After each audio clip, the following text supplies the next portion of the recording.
Hi, I'm Don Ollsin from Ollsin Herbalist Healing Community. Hi, I'm Skye Chilton from Real Mushrooms. Yeah, so we're doing this video to follow up on a panel that we did with two other experts on the adaptogen and mushrooms. And so we're just going to go more specifically into some areas by going back and forth with some questions. So my first question to you, Skye, is what's your favorite mushroom or mushroom product? Yeah, I'm a big fan of, right now, sort of reishi and turkey tail. It kind of varies definitely of what I've got in the cabinet at any given moment. I do like our 5 Defenders blend quite a bit for a good, all-around immune system performance blend. So that's reishi, shiitake, maitake, turkey tail, and chaga. And then I'll try to throw some lion's mane in there, every now and then as well. Yeah, you mentioned turkey tail and reishi. I was up hiking on Oak Bluffs yesterday. I live on Pender Island, and it's one of my favorite trails. And I also have a favorite oak tree up there, and it's old and it's dying, so it's got turkey tails growing on it. So I was able to, and it's been so wet recently, I was able to actually chew up one. I mean, I finally spit out a little bit, but I was able to consume most of it. So, again, that's one of my favorite ones, partially for the amount of research that's been done on it. Secondly, and the fact that I can gather it myself. And then, of course, as we've talked about before, is the reishi. Yeah, it's interesting that you say that. I was just reading Christopher Hobbs' book just before we started here, and he has a piece about turkey tail and talks about turkey tail gum and how it can be quite chewy, and you can just take it off the tree while you're walking and throw it in your mouth and start chewing. That's the only conch I know you can do that. Yeah, Skye, again, in the panel, I thought you answered the question really beautifully about the difference between mushrooms and mycelium. So could you elaborate a bit on that for this particular video? Sure. Yeah, so mushrooms and mycelium are 2 different plant parts or fungal stages of these fungal organisms. The other primary stage being spores. And so typically spores will be out in the air around us, in the woods. I mean, they can even found them in upper parts of the atmosphere, but they will land somewhere, and when the conditions are correct, they will germinate and they will start to grow into these very fine filaments called hyphae. And these hyphae will keep growing and start to fuse together, and they will form what's called mycelium. And so the mycelium will be out in nature, and it will be kind of decomposing organic matter to get sort of food per se by gaining nutrients. And then when the conditions are correct, it will produce what we call a mushroom. So that's also commonly referred to as a fruiting body. And the mycelium is commonly referred to as the vegetative body. So it's kind of the overall sort of, root system of this organism that lives on beyond the mushroom, just like, say, an apple tree keeps going every year. So it's really important when we're talking with mushroom and mycelium products to really differentiate the two, because there's a very big difference between how they are processed. Yeah, so just briefly, what's the difference of the research on mycelium versus the fruiting body in terms of medicinal active constituents? Sure. So when we look at the overarching literature, the majority of it is done on mushroom extracts, typically hot water extraction. And extraction is done just so that the cell wall of these fungal species can really get broken down. So the cell wall is actually made up of chitin, which is the same material that crustaceans make their shell out of. So it's this very tough substance that we have a hard time digesting, which makes eating fresh mushrooms a very good source of dietary fiber, because it'll just won't go through the stomach, doesn't get processed too much, but then ends up feeding our gut.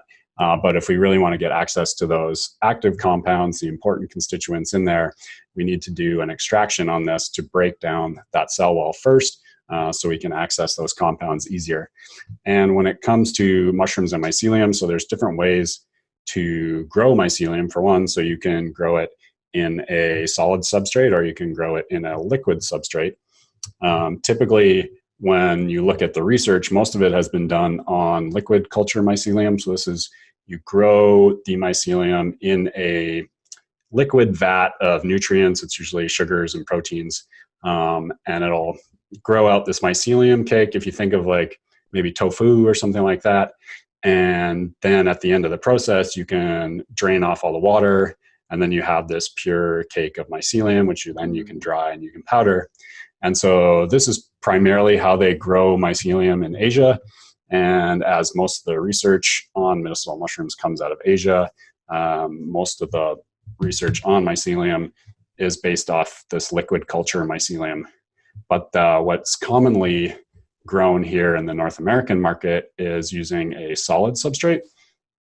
So a solid substrate, if you know of the food product tempeh, tempeh is a soy product where they take cooked soybeans and they inject a fungus onto it, and they grow out this sort of white grain cake, and they sell that as food product. And this is a similar process where we're taking something like, say, reishi mycelium, we're injecting that into sterilized grain.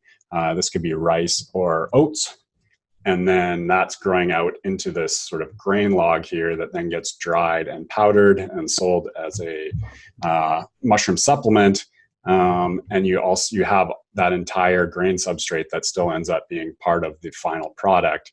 And this conflicts with the existing literature because the majority of it's based on that liquid substrate, mycelium, that I just talked about. And so these two are very different. And so it's, when you look out into the marketplace, when people are talking about mycelium, they're usually pointing to research that's based off liquid fermentation mycelium, but then they're pointing to a product that's made from solid state mycelium. So there's this kind of contrast there. So when we look at the overarching literature and research on mushrooms and mycelium, we see typically hot water extractions based off the mushroom, and the mycelium is usually based off liquid fermentation mycelium. So in the bits of research that I've seen is that basically when you test these products that are mycelium, they're mostly starch because they're grown on a grain. And so there is not much of the active constituents there. Yeah, that's correct. So the grain actually becomes the dominant ingredient in the product, and that translates to a high amount of starch and a small amount of the medicinal compounds, things like beta-glucans or gosterol, that are much more common in the mushroom itself. Cool. Thank you. Yeah. And this is definitely different. So if you think about, we were just talking about turkey tail, there's, PSP and PSK, which commonly get cited. Both of these are anti-cancer drugs in Japan and China. And they're actually both made from mycelium. And so it's liquid fermentation mycelium that they're growing in a liquid, but then they're also taking a further step where they're then concentrating and isolating certain compounds to increase the levels. And so they're very different than what you would traditionally see in the North American marketplace when we're talking about mycelium products. So it's always good to differentiate the two and really separate that out. Similar for cordyceps as well. If you look at cordyceps CS4, so CS4 is a product out of China when they were trying to learn how to cultivate Cordyceps sinensis. They couldn't figure out how to get it to grow a fruiting body, so they ended up with growing the mycelium in liquid, which turned into Cordyceps CS4. And we've seen nutritional analysis as well as analysis on the active compounds that have very drastic differences between the pure mycelium and mycelium that's been cultivated on a grain, where the grain becomes the dominant ingredient. So Don, do you want to talk a little about how these fungal organisms exist in nature and they're sort of sentient beings out there? And yeah, I mean, that's one of the reasons I love the turkey tail and the reishi, is because I can have a relationship with them, because here in the Pacific Northwest, they both grow fairly abundantly. And when we do shamanic work with people, we actually have people come and tune into the mushrooms, and it's quite a powerful experience, actually. I was quite surprised. We tuned into some turkey tails at one of our workshops, and everybody had a pretty profound experience. So what tuning in means is that you're actually communicating with a sentient being. And of course, they communicate in different ways, but we can receive information from them. And so it's another way of connecting with our medicine that I think is really important. So how is that done? Are you out in the forest? I do recommend it live. Yeah, I do recommend it. It can be done, like looking at my rishis that have grown here, but we generally do it with people in the forest. I'm remembering one, because often they grow on dead logs, right? And so there's this pretty large dead log, and there's like probably 20 of us all humped over this dead log, just closing our eyes and tuning in. And it seems like such a simple process, but sometimes it's just so amazing, just the amount of energy that comes out of it. Because you got to think of these beings as that they're huge part of our ecosystem. And again, that's another thing that people must need to realize, that where we live in our fir forests, all these trees are connected through the mycelium body, and they get they communicate and receive a lot of their nourishment. They're dependent upon the mycelium to live. I mean, it's not just a relationship. It's like they are what actually transmute the minerals and the other things in the soil to make them bioavailable to the tree. And here in the forestry department, when I used to be in the Mycology Society, it was great because they had mycologists on full time working in the forest, because the mycology is so important to the health of the forests. Yeah, that's a really good point. I mean, they're out there, everywhere in the forest. You can kind of dig down and you'll see all the white little filaments, and you'll see them, the mushrooms starting to grow off the trees and the polypores, and they're out there as nature's recyclers who are breaking down this organic matter and allowing other plants to utilize this almost like a compost per se to give nutrients to new life. Yeah, I mean, we got some soil from somewhere and it had a lot of wood in it, and all of a sudden we had hundreds of mushrooms, and that was fine because I knew they were breaking down that material to make it a bit available. And we mentioned in the panel about working with the garden giants, for example, in restoring land that's been, polluted. It's a slightly different process, but it's still taking some land that's not bioavailable and making it available. And that's kind of what the mushrooms do. So how, like real mushrooms, how are your mushrooms growing? Yeah, so we grow all the mushrooms that are all certified organic. We use more, I'd say, traditional methods with state-of-the-art processing. And so we are in China on certified organic farms, and they're typically mushrooms are grown on sawdust logs. Sawdust is a really good nutrient for mushrooms to grow on, and usually they're grown in shade houses, so it could be like basically made out of bamboo for the most part. Really simple. It's always grown with the season, so certain mushrooms start earlier. So like reishi gets planted in April, whereas shiitake, maitake will go out in around September. So reishi takes a long time to grow, but shiitake, maitake go out in September, and then by November you're harvesting, and it's dependent on ambient temperatures. What's the moisture, what's the heat level. They get reishi growing early so it can go through the summer because it really likes the heat. And then into like the winter time is when they'll start to plant tremella. The cordyceps likes colder weather as well as the lion's mane. So we'll have these, organic farms that are very, very simple. And so it's almost like traditional growing methods, and then they get taken to state-of-the-art extraction facilities. You're thinking massive stainless steel tanks. If you've ever been to, say, like a brewery or something like that, it's very similar. There's lots of pipes going everywhere. There's huge stainless steel vats where we're cooking these mushrooms and concentrating them. And then they're basically going into clean rooms through a spray dryer where we evaporate off the moisture, and very controlled environment under very specific good manufacturing conditions. Sweet.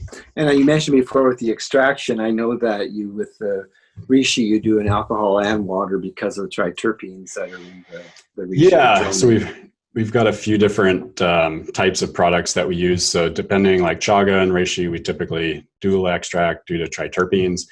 We also have other proprietary one-to-one extractions where we are leaving all the fiber with the product. So instead of taking that out in order to concentrate it, you can leave that with the extraction. And so you're getting that hot water extraction where it's breaking down the cell wall, but you're still keeping all the insolubles there. So you still get the full benefit of all the insoluble compounds just by doing a hot water extraction. So that's a little sort of specialty that Namex and Real Mushrooms has to offer. Which mushroom would you do that with? We can do that with all of them, but it really depends on the type of product that you're putting together. There's, different solubility levels due to the fiber that's in there. So if you're just taking a powder, that can work. If you're working with, say, beverages or something like that, where you need it to be really soluble, you would want to work with like a more concentrated extract that doesn't have that fiber component in there. Yeah. I've seen that with Namex. I've seen that with Jeff's products, of the ratio of like 1 to 20 or something, and 1 to less, so is that kind of those two different products? Is that? Yeah. So we're like looking at doing some different projects around how the compounds concentrate through extraction ratios, because it's not necessarily, it's not a uniform procedure, a uniform concentration. So a lot of times you think of, say, like a 10-to-1 extract, okay, it's 10 times more concentrated, but we're not seeing 10 times more compounds from the source material to the final extract. So people have to remember that the extract ratio is just based on raw materials and doesn't necessarily translate over to the active constituents. So we're looking at doing some tests in around that to see if there's like a sweet spot. Right. Yeah, that's cool. That's yeah. I like that. That's great, because getting real specific. I love it. Like herbalism is in medicine like this. It's alchemy, right? And just because some alchemists would love the kind of labs and equipment we have nowadays to do these kind of fine tuning to get really in there. So. Mm-hmm. Great. Don, do you want to touch on mushrooms and Ayurveda and kind of go around dosages? And I just went through your little quiz about the different types in Ayurveda, the Vata and was it Pitta? Yeah, Vata, Pitta, and Kapha. Mm-hmm. So the Vata is the air sign, the Pitta is the fire constitution, and Kapha is the water constitution. So the three active elements are air, fire, and water. There's also ether and earth, but they're more containers than active elements. I think this is really important for long-term health, and a lot of people take products like mushrooms, and especially products like reishi, for longevity. You literally call yours longevity, and so what we're trying to do is use these to enhance the things that they enhance, which is the immune system and the nervous system and the heart. There's so many things that they do. But another level of that is that when we put in the refinement of Ayurveda, we want to make sure that we're not at the same time imbalancing the dosha. You know what I mean? And the dosha is really controlled a lot by taste. Okay. So can you explain that further? Your reishi extract is very bitter. Mm-hmm. And so that is particularly good for a Pitta constitution. Its fact is the number one taste to reduce fire, which is very interesting because fire also relates to inflammation. So reishi is a very powerful anti-inflammatory.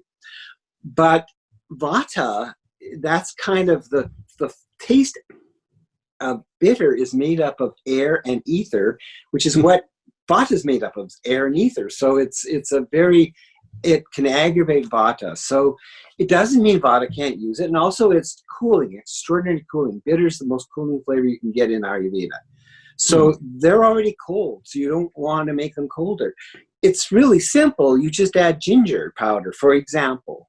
You just add a warming herb. It doesn't mean you don't use it, but you add a warming herb, and then you might want to add something sweetening. So you might, you literally might want to eat it with some rice. I mean, I know it would be not great tasting, but that's the whole idea in Ayurveda of sweetness isn't just necessarily sugar, but you could use a sweet herb like licorice or, some kind of, and you could even use a sweetening because that bitter is a little bit too cooling for them. But the other thing is that, and with the kapha, they are not as cold as the vata, but they're heavy. There's earth and water. So the bitter is okay for them, but a little bit of pungency, and again, there would be good to warm them up, but no sweet, because sweet is earth and water, so that's too heavy for them. Yeah, it was interesting. It's not that complicated. It sounds complicated, but it's not that complicated. Bitter is the main flavor, and over here you add, a bit of sweetness, and pungency, and over here you just add some pungency, Right. And so that's still talking about balance, right? Talking about balance. And again, this isn't important for a week. This isn't important for even maybe 3 weeks, but a year, 2 years, 3 years. Yeah, this is important. This is what you're doing to bring you into balance every day. And if you're using this, and then the other factor that's really important is that the 3 doshas process very differently. They have very different metabolism. So the vata is like a hummingbird, very fast metabolism. Every couple hours, they need some nourishment because they're like, the pitta is your standard medical model 3 times a day, like every 4 hours, and it's kind of a joke with pittas, like, they're like a clock. They're hungry at 8 o'clock, 8 a.m. They're hungry at noon, and they're hungry at 6. And you really want to feed them because it's fire. And if they don't feed them, they get cranky. What's that? Hangry.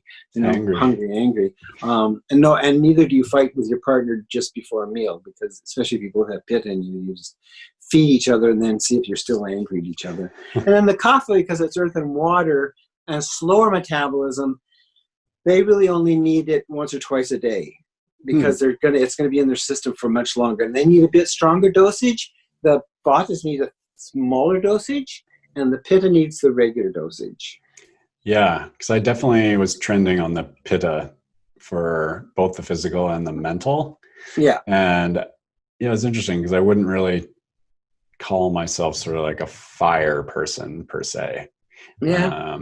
I was like, fiery. When I was talking with my friend the other day, we were talking more of like, this is more like the TCM side of the wood and the metal. And then we were just talking about being more like wood orientated, where we're kind of growing and adapting. And, but yeah, so it kind of took me aback a little bit when I was like, oh, I'm fire in this. And I'm sure it means different things, and it must change over time too. And it changes during the seasons. That's not the reason it's really important, like in the summertime. And it's also, there's a scale, like I had a pitta who came to me for a consultation on the way to the consultation, he got into a fight. There's like really, really pitta people, and you can look at them. They're wandering around in the wintertime with a t-shirt on.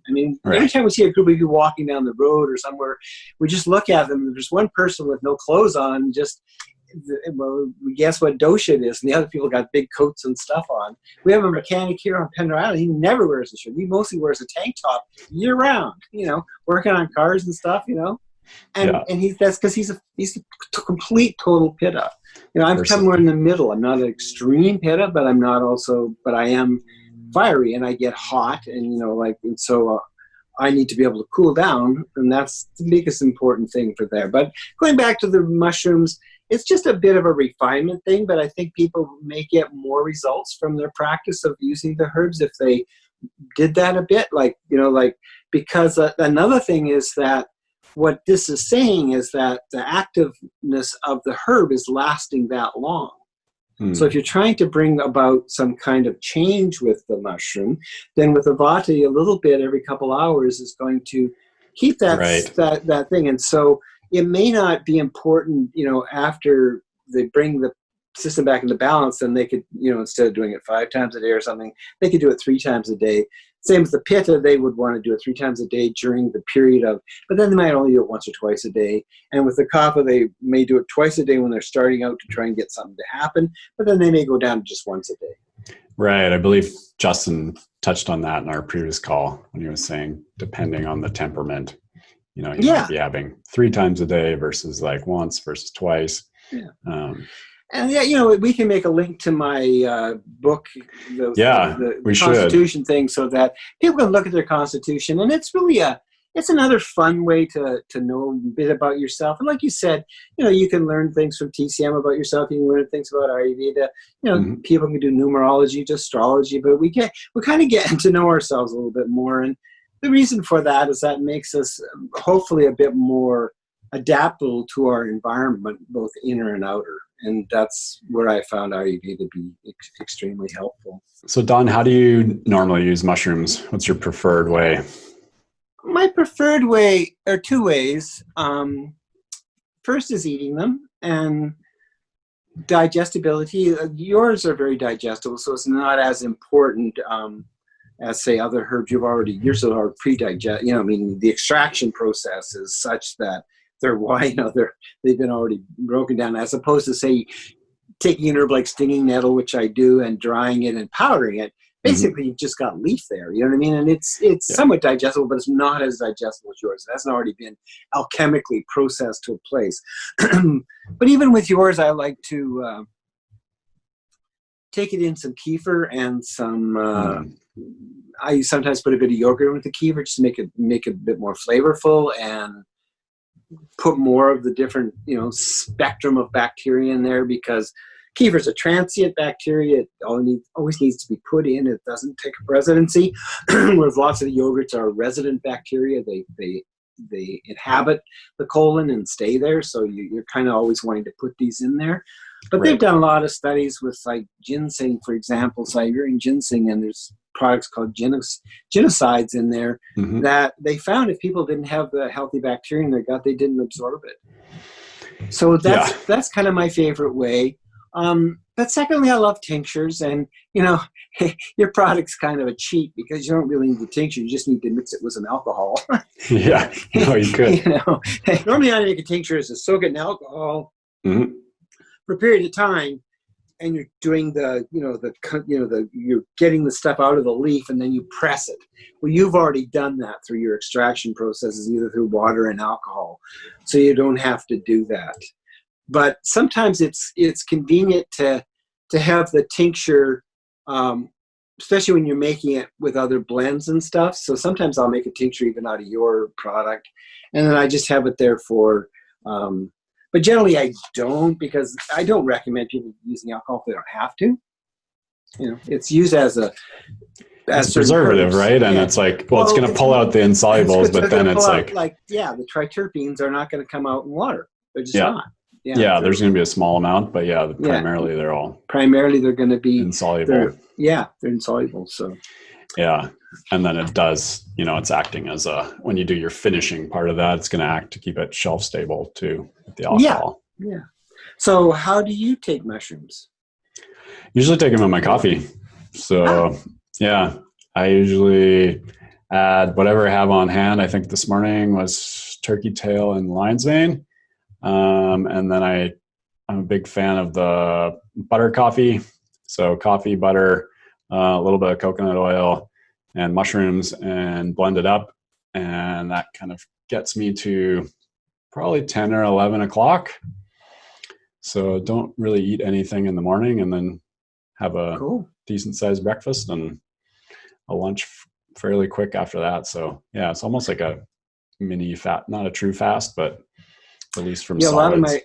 A lot of my other herbs I use in coffee. I just, you know, it's like easy one, right? You know, it's a ritual that you do. And so the hawthorn for the heart, marshmallow, which is a nice sort of soothing thing for the gastrointestinal tract and the kidneys. Especially there are a few, they're not really harsh chemicals in coffee, but they're a little bit irritating, you know, especially so you put a bit of marshmallow in there, and then whatever's the flavor of the day, whatever the herbs I've been using, I can just put them in my coffee. Like the reishi pairs well. It's got that bitterness to it. Yeah, chagas. is pretty good too. It's got those earthy, almost chocolatey tones. So yeah, definitely. Yeah, when you have whatever your daily ritual is, whether if it's coffee or if it's tea or even like a smoothie or something like that, just makes it an easy way to add it to an existing routine, so that it becomes routine. So pairing, like I talked about it in the panel, but I'll mention it again, especially this video will go out to my students and members of my community, is that these mushrooms have often a lot of, like reishi, for example. Like I've got a mind map here that, I don't know if you can, my love of mind mapping, and I know you can't read it, but it gives you an example. And that's just on the reishi, so first it's wuki, or I don't know how you say that, wiki. I mean, the beautiful thing about something like reishi is that it enhances our key energy. I don't know if that's how you say it, but it's some herbs I found, and they call them, they have a name in Ayurveda for them, that they have a quality that transcends sort of the medicinal aspect. And so reishi has got that, and it's people got to realize it was only the royalty that had reishi before we learned how to cultivate it. And people would actually come over to our forests in BC to harvest reishi because there was lots of it growing here. Oh, wow. So basically, so reishi does the immune system. It does the heart. It works with pain. It's a parasympathetic system. It works with allergies. It works with anti-aging. It works with the liver. And so, it's got this nice spectrum. So on as a tonic to be using for longevity, it's fantastic. But then say you want to use your reishi, but it works with the lungs too. If you want to really work with the lungs, so you can continue to take your reishi, but then you take a really specific herb like elecampane, which is the kind of the primary herb, especially if you've got congestion. And then you take your elecampane at the same time you're taking the reishi.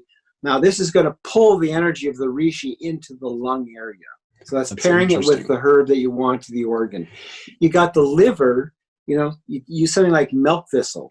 Then milk thistle will go, it's like it goes to the receptor sites of the liver. Very interesting, it has a relationship to mushrooms because it's the only thing that we have to counter amanita poisoning. Really? Oh yeah, like it's the only thing that works. It goes in and occupies the receptor sites of the. It kind of blocks them, blocks them. Yeah. Otherwise, there's nothing else that'll stop the poisoning of the deadly amanita. So we're doing it on the positive side of opening up the liver. Interesting. As I say that, I think maybe it might block it. You might want to use dandelion. I don't think it would, but it's like it's that kind of interesting thing. But something that targets liver. Also, you can use, and I recommend this a lot, and it's kind of missing now in herbal medicine, is use a hot water bottle or use a ginger compress. Mm-hmm.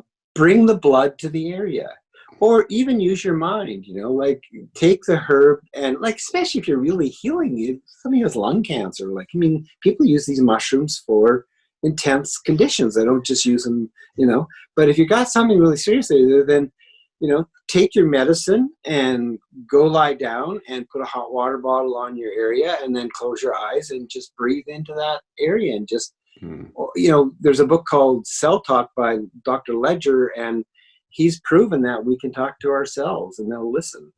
And Bruce Lipton, the same thing, is that we have receptor sites and they respond to chemicals. And you think a thought, you create a chemical. That's just the way the nature of the body. If I get angry, I'll create chemicals. If I get happy, I'll create chemicals. Completely. Yeah. Yeah, the mind is extremely powerful. I wanted to touch base on that of different herbs that you might pair with mushrooms. That was a good little segue there. Is there any others that you would recommend? Well, I think one of the key ones that we use a lot, and most herbalists do, is ginger. Because ginger opens up all the meridians. Ginger is in Ayurveda they call it a sattvic herb, so it's even though it's heating, it's not harmful to the pitta dosha. Everything is based on quantity. So when I mentioned the ginger, you do more for the vata and kapha and less for the pitta. But ginger is also what we call a carrier herb. So it opens up, vasodilates, it opens up all the capillary beds so that the herb goes all the way to the farthest reaches, which is really important for all your chronic diseases like arthritis and stuff. where what's happening is that the tissues are breaking down right at the end of the vascular pathways, and they're not getting the nutrients in there, or not getting the wastes there. So when we take something like ginger and then open it up to spread through, then so ginger is one of the key herbs that I recommend people use with their reishi. Yeah, I love ginger. Yeah, I mean, all your aromatics are going to be good. So if you got favorite aromatics, fennel, cinnamon, cardamom. You drink coffee, cardamon's a great neutralizer of caffeine. The excessive caffeine. Yeah, I love when we're traveling through China. Well, one, we get to eat tons of mushrooms, which is, it's like every meal there's tons of mushroom dishes, but they usually always have tons of garlic and tons of ginger. Yeah, garlic again be another one. Yeah. Yeah, and it's just fantastic. It's like, you just get this huge burst of, garlic breath, and then like tons of ginger, but yeah, and green tea as well. I'm just going to go over and get my mushroom just to make a plug for that. So I mean, I showed this last time, and this is kind of for case people don't watch the other one.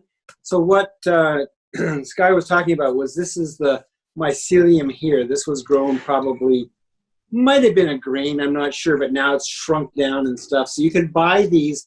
This isn't there. They're just called, they often, I belong to the Mycology Society, they often have them there at the annual affair, but some markets sell them and stuff. So it's just called like a mushroom log, but it's not really a log, it's handmade. None of this is here. It's just like, maybe like that kind of thing in a bag. Yeah. You just get home and grow it, and then you get, this is a reishi. And it's interesting, like Skye said, which I think is really cool, is that reishi loves heat. It's not a cold mushroom. We think of mushrooms are cold, but reishi actually likes heat. So you can grow this in the summertime. But yeah, that's so much fun, because I always say this funny thing, like, you ever get somebody go to their medicine cabinet and open up their medicine cabinet and pull out their aspirin and sprinkle them on their hand and go, are those ever beautiful? Little white pills. Oh man, fantastic. Every time I look at this, every time I look at it, it's like, it's just exquisite. And then I have a whole other one that I won't bother getting now, but each one's going to be uniquely different. And so that's I know when you grow them commercially, they're going to be a little bit more the same, but growing them yourself, it's just another level of having, indoor plants. You can have indoor mushrooms. Yeah, that's great. I find there's more people providing the grow kits now. Yeah, they're becoming a lot more popular, and I think it's important for people just to try it out and understand how the organism actually works, and they can see the different parts, because that's kind of the big part, is really showing people exactly what we're talking about. Yeah, exactly. Because that's where you mentioned fruiting body. Well, that's what you'll buy a mycelium block and it'll fruit. Mm-hmm. Yeah, and then you'll have what you mentioned out of the bottom, and reishi produces an amazing amount of it. You'll have spores. Mm-hmm. So, and that's when you go to a mushroom club and you learn spore prints. You can put these on a piece of paper, and they'll give you a pattern, and that pattern is used by mycologists to identify it. So it's a fascinating study, and I know you grew up with them, and we're very fortunate to live in the Pacific Northwest. And you mentioned chanterelles are your, favorite forest mushroom, which who doesn't love chanterelles? They're hard to go wrong. They're hard to go wrong. Other than maybe, thanks, Skye. It's been fun. It's been fun, and like my students, I really, we recommend real mushrooms, because we really want people to get the right product for what they're doing, and until the other proof is there, that's my choice, is to stick with products that I trust in terms of the way they're processed, the way they're grown, the way they're tested, and stuff like that. And so, thank you, Don. Yeah, this has been really fun. And if anyone else has questions, just feel free to ask one of us, and we can do a follow-up call or answer them in the comments and things like that. Yeah. Awesome. Thanks. Thank you. Bye.